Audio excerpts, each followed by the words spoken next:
भाग्यवान है जिसकी संतान भगवान की भक्त हो जाए।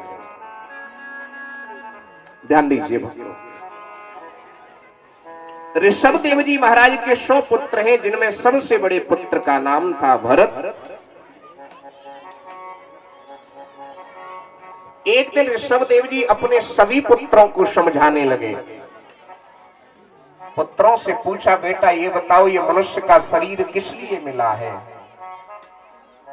सभी ने कहा, पिताजी प्रातः काल उठते हैं, उठ करके स्नान कर लिया, नाश्ता कर लिया, भोजन कर लिया, फैक्ट्री में चले गए, शाम को आए, फिर भोजन कर लिया, फिर सो गए।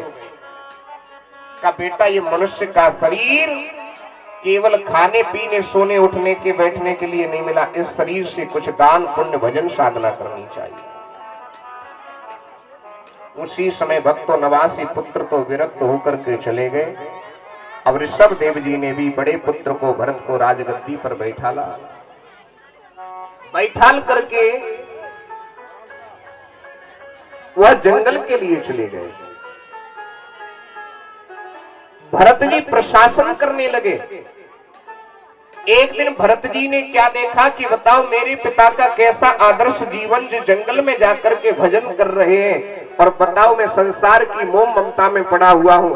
तुरंत उन्होंने भी अपने पुत्र सुमति को गद्दी पर बैठा लिया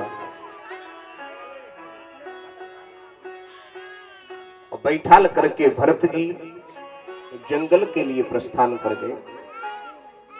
और